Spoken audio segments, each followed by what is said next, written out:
I remember I landed in the States. I have my two huge suitcases. I barely figure out how to make it to the campus. It's like 11 p.m. I'm jet lagged. I make it to my dorm. I don't have anything. Like you know, American students, their parents come with them. They help them get set up in the dorm. I just had the bed and I had the little like plastic wrapping from my suitcase that I put on top of that mattress and I just Jeez. slept on top of it. I had nothing. I had like a box of like sheets and towels I ordered, but they were like to be picked up somewhere else. I was in the middle of the night, so I just like slept on top of the bed, like covered myself with like a jacket or something. That was my first night in the US. I was like, God, what is this?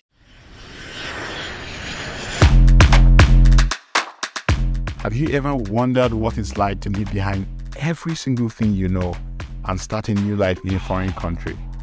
From my experience, it can be a struggle. On the Newcomers podcast, I'll be sharing my story as well as the stories of other immigrants. We'll be talking about the joys and struggles of starting afresh. My name is Dozier, and I'm looking forward to being your host.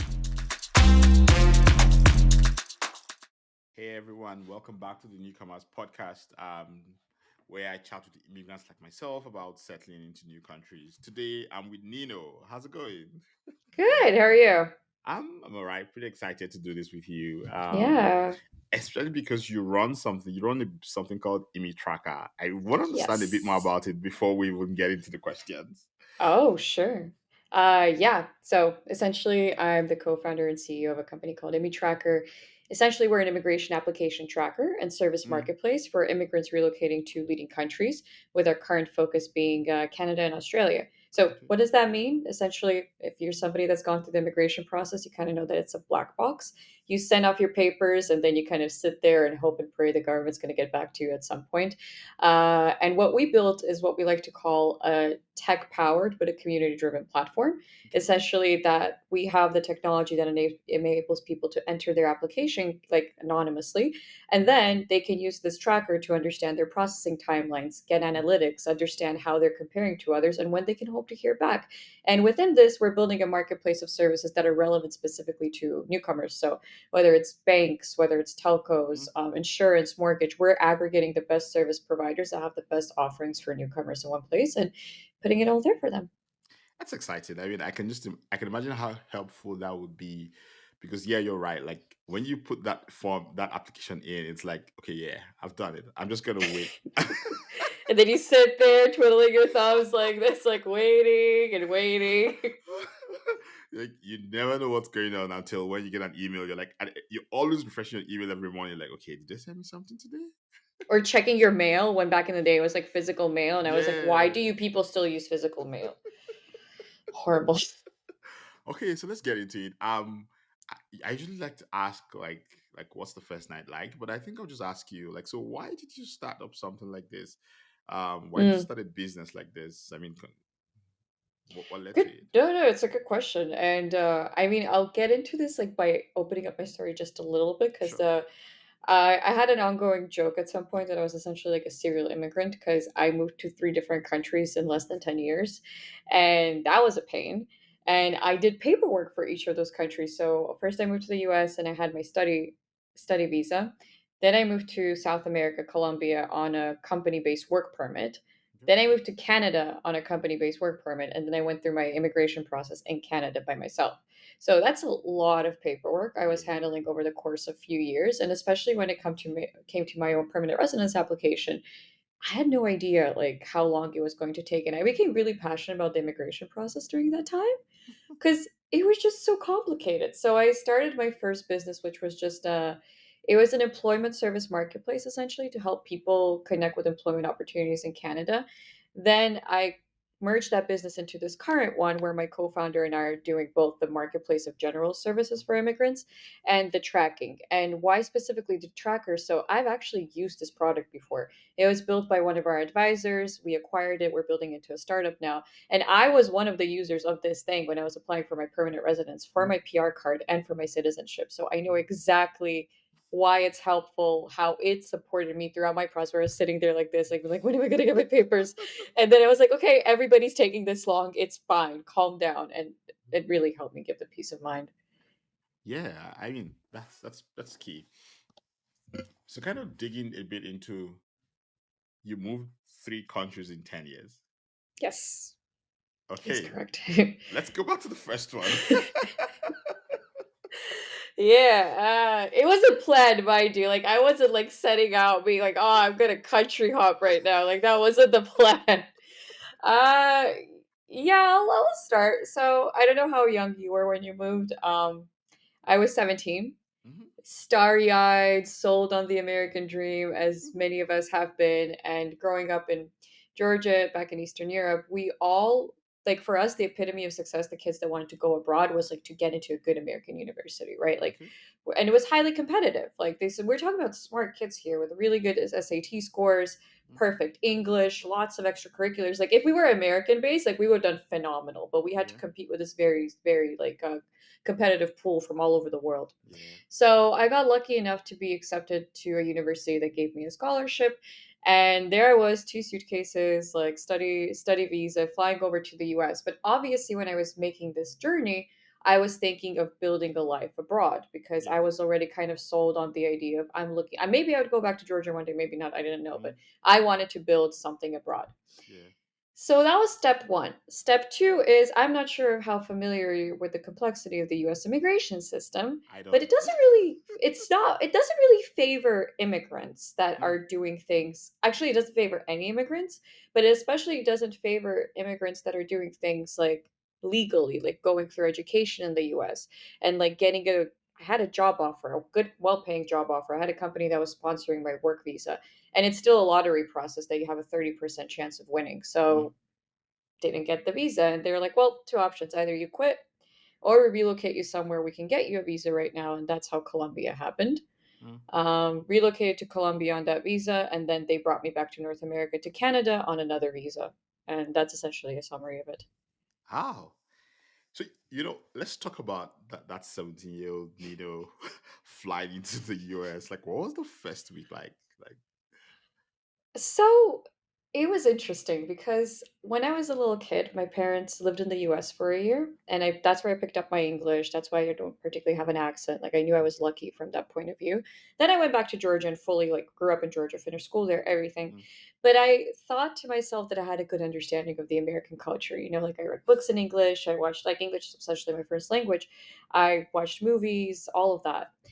And then I landed the US and I'm like, what is going on?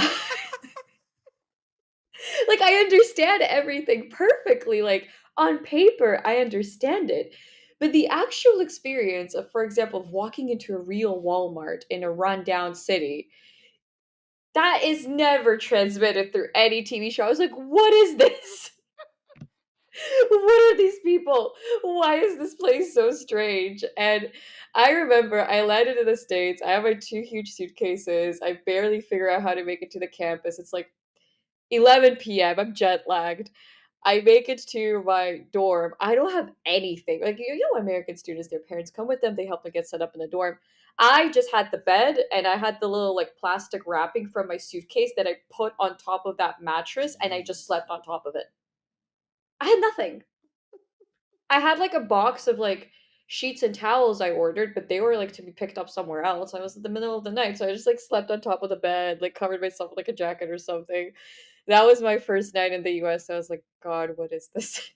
Then it became a little bit easier because one, I was in university, and two, I befriended a lot of international students. And like Mm.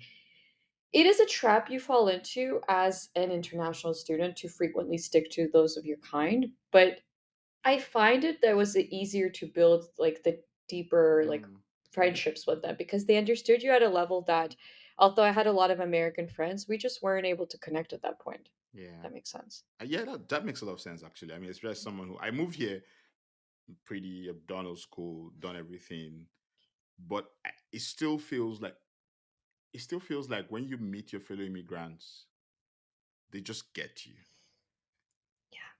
And it They doesn't just matter which country from, like Yeah, you just have a exactly. similar like Yeah, thing. they Yeah. just get you. Like they just everyone can talk about stuff.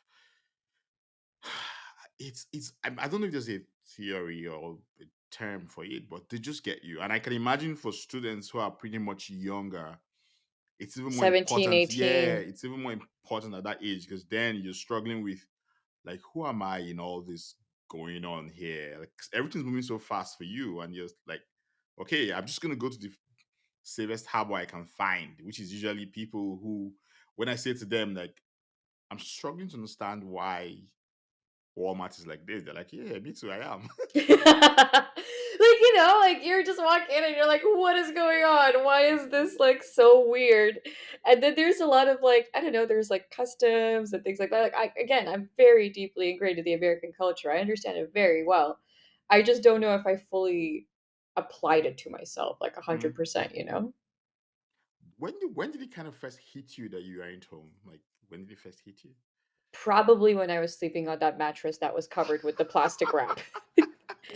Probably that. I'm like, oh my god, I was so comfortable at home. Like I'm an only child. Like my parents are great. I had like nothing per se to complain about there, but I was like, I want to venture out on my own. Always wanted to go do things on my own. So I'm actually happy I did that. But that first night, I'm like sleeping on the mattress. I'm like, oh my god, what have I done? It was good.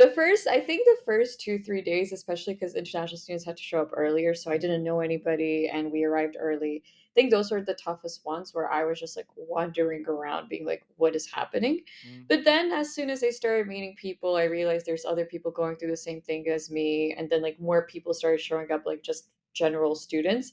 It became easy. Then you just kind of get like swallowed up into that student life. And that's why I think actually going abroad as a student is so, so helpful because mm, you like immediately get sucked into that culture. You mm, just automatically have to make connections and mm, it really makes this transition process a lot easier. mm, mm. I would agree actually because you also like we moved. Me and my wife moved with two kids. No, with a kid, but we had one here.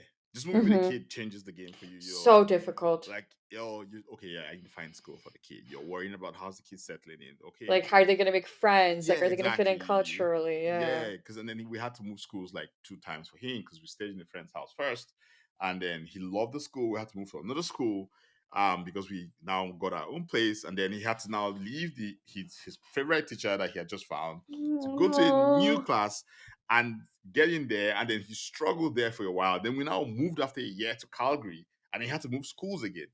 But I feel like we were now lucky here because he now got a really good teacher who just kind of helped him just assimilate pretty easy. Like we were saying to ourselves that he just started settling in, which is crazy. He's 6 now. He just start. It feels like the past 1 year here.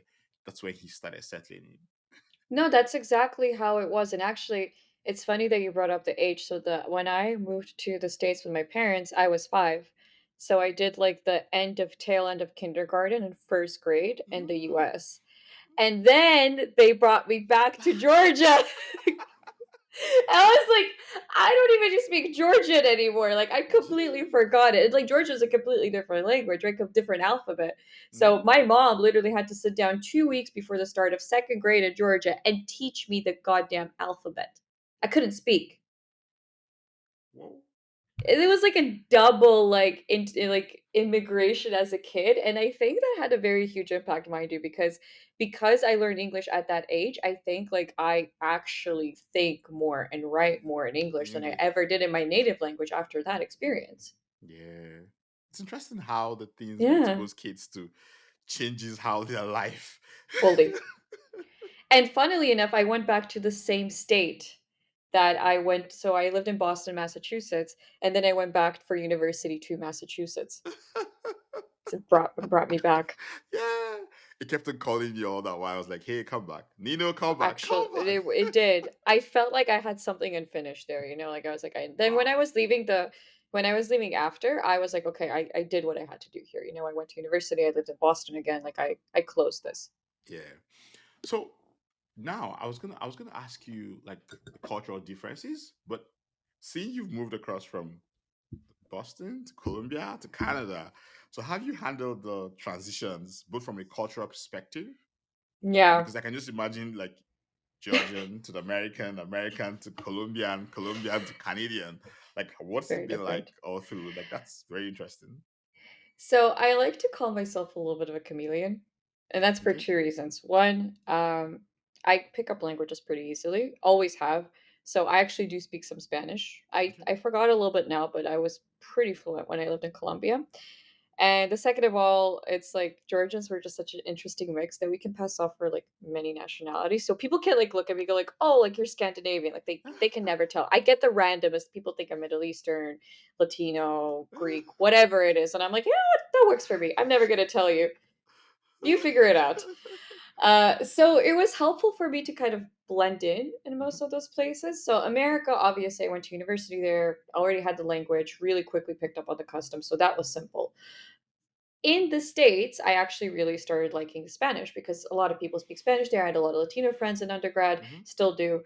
And when the opportunity for Colombia came up, I already knew some in advanced Spanish. I was like, oh, this is a good opportunity for me to, mhm, really dive into the culture. It was an adjustment. It was a huge adjustment because when I say nobody spoke English there, I mean, nobody spoke English there. Like, you want to get your phone, you want a SIM card, right? You want a bank account, you want to get your first debit card, whatever. Nobody's speaking. Your first work contract, everything is in Spanish. So the first 3 months for me were like rapid fire Spanish. Like, I was like all Google Translate all day, about to cry because I had no idea what was going on like 80% of the time.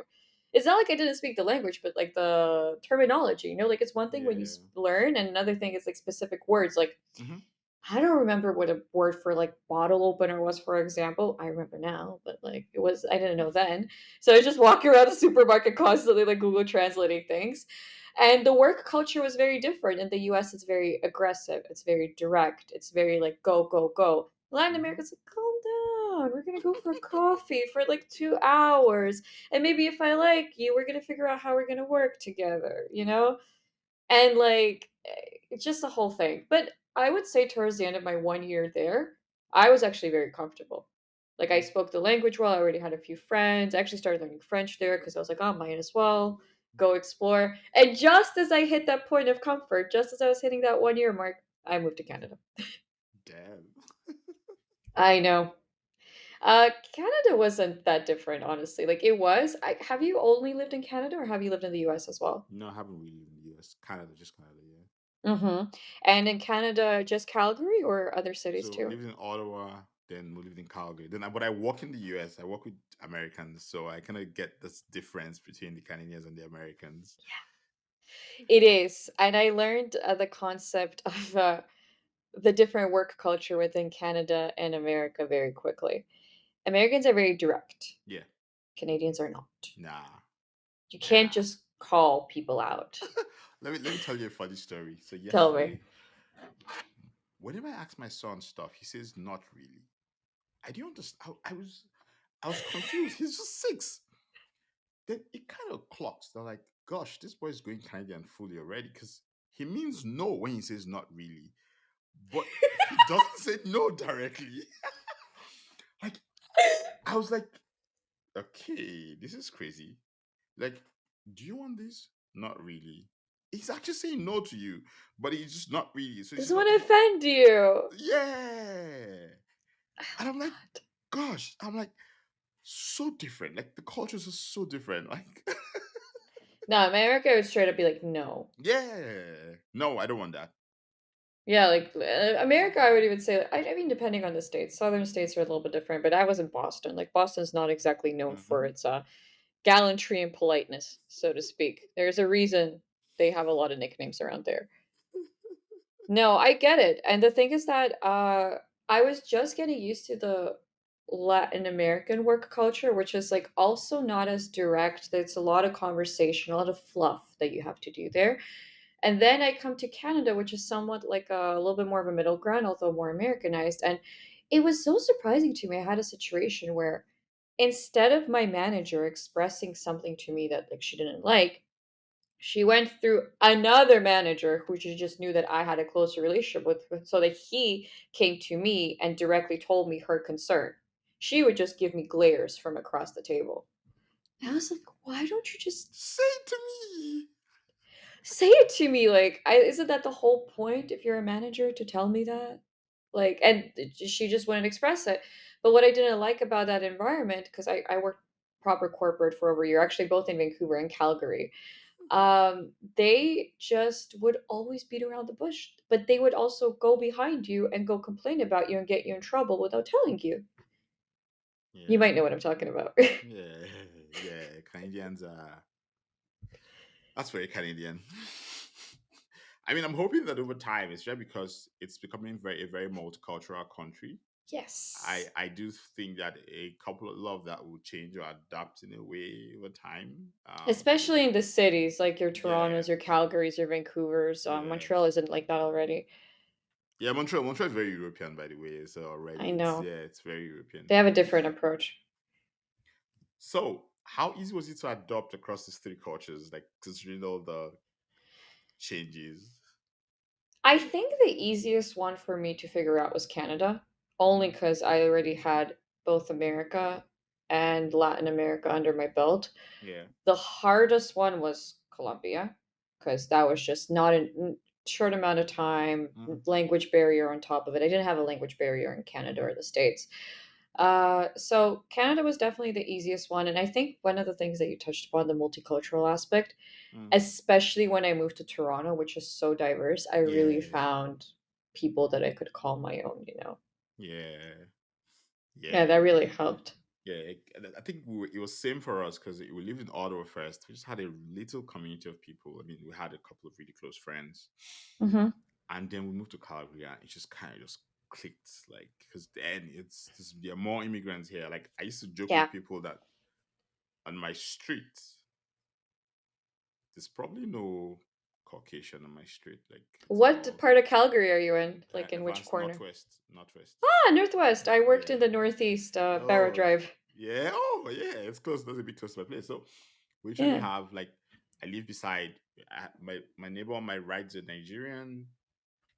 After that is a someone from Afghanistan. Opposite me is a Korean. Beside me All is a over. Venezuelan. Like nobody's Uh, that Canadian yeah, Canadian. exactly. Like it's Interesting. Ethiopian, Chinese, Japanese. Like it's so diverse. Like my kids' school one is run by I think it's a Chinese or Japanese lady. I'm not sure.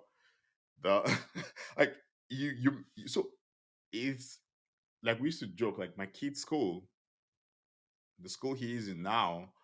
We used to joke that his former school in Ottawa, he didn't have anyone like him. Like it was just him in the class. Like he was just the only colored kid in the class. And then he Wow. comes here and then just tons of different kinds of people. And he's like, you have ton like in his class, just his class, he has like six other colored kids or seven other colored kids.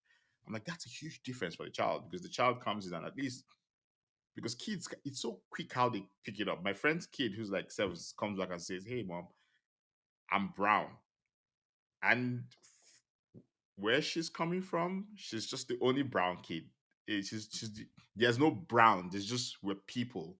Then you come somewhere and then suddenly you're like, okay, Suddenly you get a label. yeah, Yeah. exactly. You get And a label. and you're like,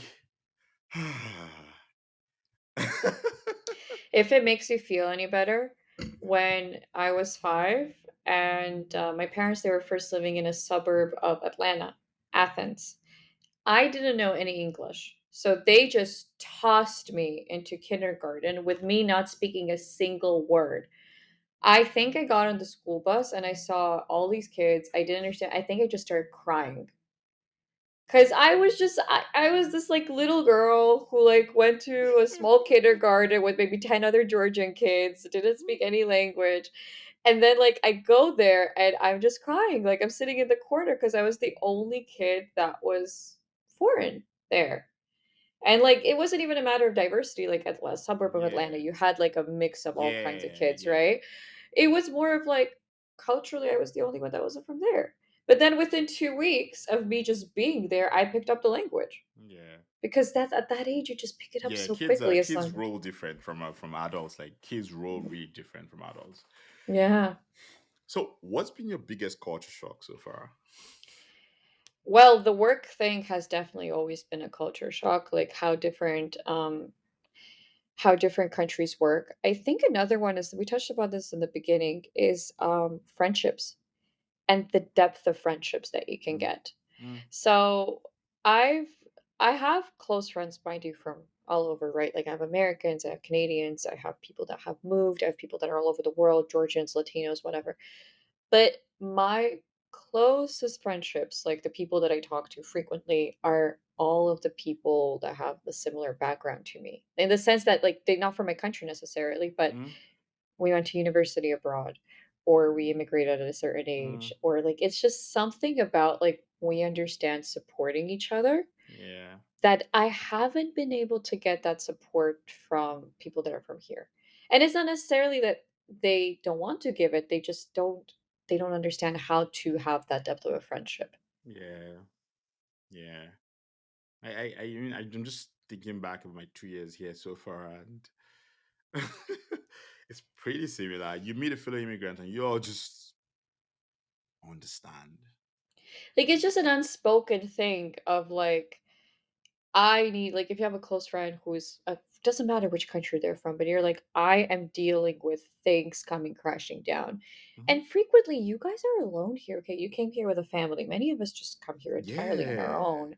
And Yeah. it's like we form these little like bonds and Hmm. connections that we kind of have in order to support each other. Hmm. Like, for example, um, I had a very funny coincidence. So I befriended another Georgian guy here in Toronto. We met randomly, and then it turns out that he has a similar setup. Like him and his Ukrainian roommate are really close friends. And like I have a Ukrainian roommate that we're really close friends. And then apparently we have like the exact same system of like almost a little family of supporting each other throughout. And like it was so similar back when I was in the university as well. I had Hmm. very close Venezuelan friends and Pakistani friends. Like we were just like this one family, you Hmm. know? Hmm. So the one other question I have for you is: so have you ever regretted doing this, like moving across, or just even regretted living in one of these countries at all? So not really. I'll okay, double-edged sword. I never regretted moving because I understood that in order for me to kind of fulfill my full potential, live the Hmm. life that I want to live, I have to live in one of these Western countries because there's just simply more opportunity. Let's be real here, Yeah. right? Like, imagine building a business in Nigeria and Yeah. building a business in Yeah. Canada, It's like, different. It's completely very different different. Yeah. hurdles. So I always knew that I was doing the right thing by working on figuring out my immigration. That being said, do I frequently get moments where I just like, I don't know, look at an old photo or talk to my parents who I haven't lived with for over 10 years and they're getting older with each year? Or whenever I go home and I meet friends and acquaintances and whatnot, like things that and I go back frequently, I go back pretty much every single year.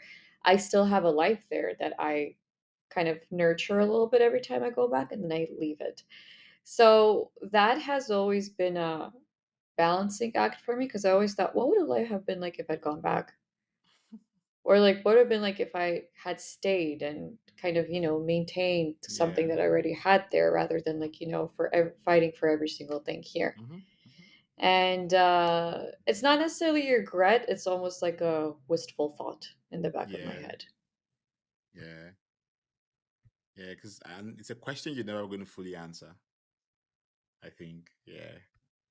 'Cause You should I have? can't. Yeah. Should I? Should I not? Why? Should I go back? Should I stay? And like there's immigrants that come from different walks of life, right? Like there's immigrants that come from, let's say, maybe a refugee case and they need the extra support, they can't go back. But I find a lot of us that come to Canada, we frequently come with like, Mm, decent backgrounds. We're usually well yeah. educated, we have jobs, we have decent families. Like it's not like we're necessarily fleeing Yeah. per se, we're Exactly. just moving for better opportunities. So Yeah. for us it's definitely an opportunity cost and a weighing of like what am I Yeah. giving up? Yeah. Yeah. I think you stay in that state of wondering. Okay. Yeah. You probably have more opportunity. Was it worth it? The because need to start building new communities. You need to start building new Connections. connections. You need to you talk to your parents. I mean, my mom is late, but I talk to my father, and like he's like, like you can't see. You've not seen this man in like two. I've not seen my property for 2 years, and I was saying, you know what? Next year I have to start trying to see if I can see him at least once a year. Go You know, back for like a month or something like yeah, that. But something to also spend. going back for a month, you're taking a huge chunk out of your life here. I know. Like I know. you travel, and you're like, okay, you want to. Oh no, it's such a dance. Like I guess I think it's like a dance. You keep straddling that line, left thin line, almost like a trapeze artist with on the bike. Oh am I yeah. going to fall off? Oh, no, no. I think I can stay a bit. It's just, And then factor in the flights that you have to buy and the distance oh, that you not have even to good. fly. Not good. You have a family, my man. You're talking 2K per ticket minimum for 3 people. 4 people. Yes. Yes. Yeah. Yeah. So there's this thing this conversation I always have with immigrants where I talk about the survival mentality where immigrants fall into. I just want to get your thoughts on that. Um, because I feel like most immigrants come in, especially first gen immigrants, and I would dare say you're one. First gen immigrants come in and then just trying to survive, you know. And I wonder, I'm trying not to be leady with my question, but I wonder what works or what gives. Do you try to survive or do you try to build? Or do you try to what's the word? Almost like still survive but relax at the same time. It feels like I think yeah, I can understand what you're getting at. yeah. Um, Good question. So me being me, and this is kind of both a it's a strength and a fault of mine.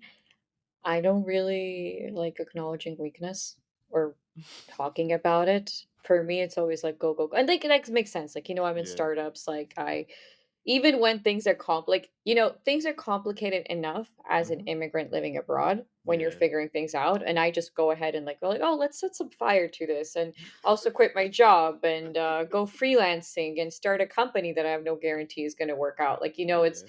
for me, it's like I always add that extra layer just because who I am. Hmm. So from my point of view, I'm definitely a builder. But has there been a lot of surviving in the process? Oh yes. Hmm. There has been. But the way I like to see it is I don't think anything worthwhile happens without a little bit of struggle. And I think the fact that I can point a finger at every single time I've had to like struggle throughout this journey and say, this is what helped me learn about this. This is what helped me get my understanding of this process. This will help me Hmm. get my papers.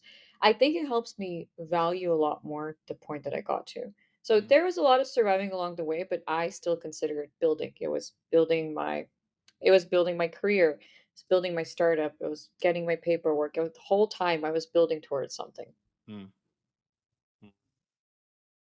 It's almost like finding the balance in between because you can either fall into the trap of just trying to survive and then you raise your head up one day and you're 50 or 60, you've spent all your life just basically running the race that never really ends.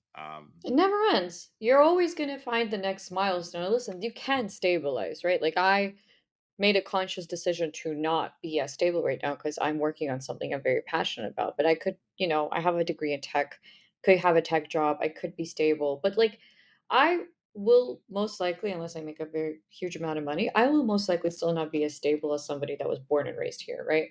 I Mm. have a real estate to purchase. Have you looked at prices? I live in Toronto. Like, I have parents back home to think Mhm. about, Mm. I have a life to build here. Like I will still have more hurdles when it comes to these things. So I just have to be more creative about solving these problems. It's just a fact of it. It can't change the reality. Yeah, yeah, very true. You're like, yeah, I get it. I get it. I get it. Honestly, like it's almost like your friend said to me some days ago. Like she's like, "Does I'm past 40, so I'm gonna get a house now because I have to do that now, or else I'm probably not gonna get it again because I don't want to still be paying mortgages when I'm 80. 70 or 80. Like with all the prices are good, I'm like yeah, whew. But that's it.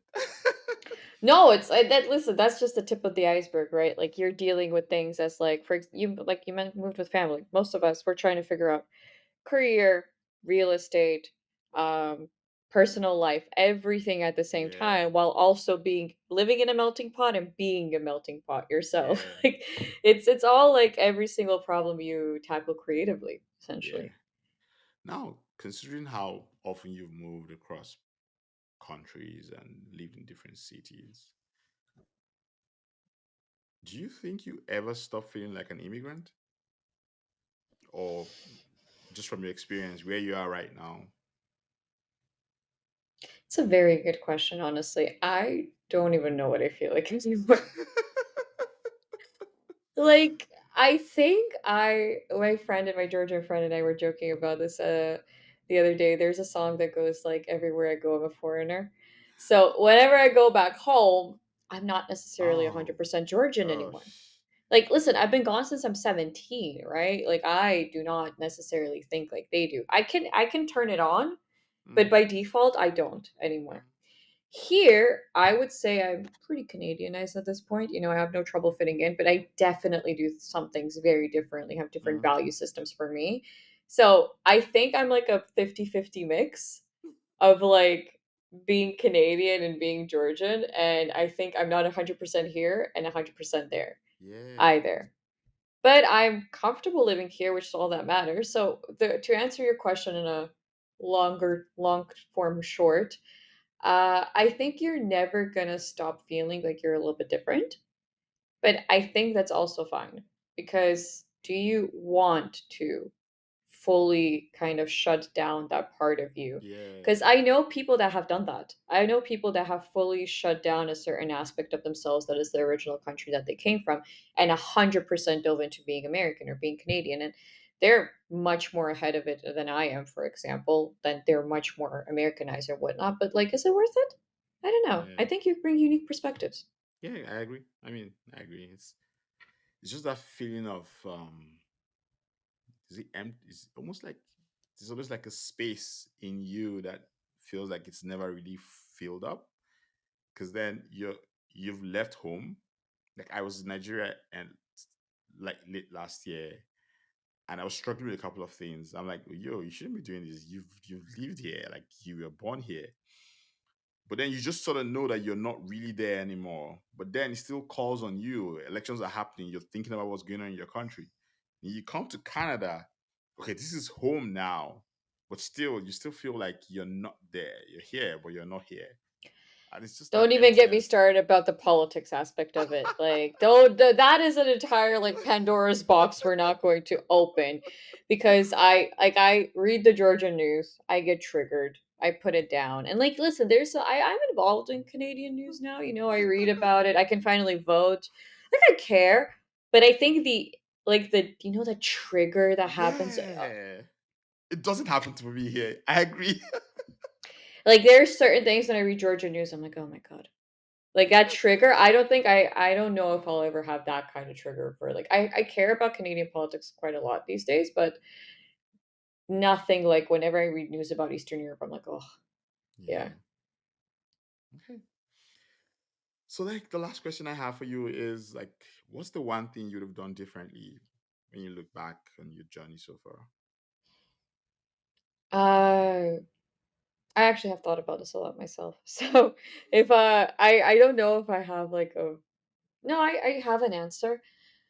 I think what I would have done better is that obviously I left really young, right? I left when I was 17. I started planning for it when I was 16. There's so many things I didn't understand. Mm, I wish I had more information going into this whole journey. Like, there's couple of mistakes I made with my university application process.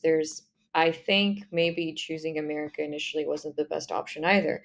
Could have gone to a country that was a little bit more friendly towards staying after, like Canada or an mm, Australia or even maybe a UK.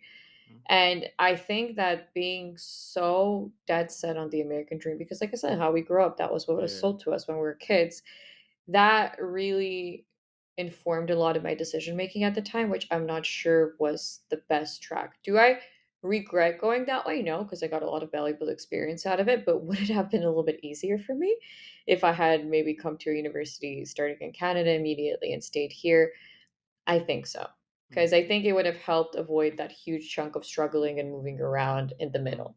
mm. On the other hand, that really helped me become the person I am today. So it's not necessarily a regret, but I think I would have been interested to see who that Nino would have turned out to be.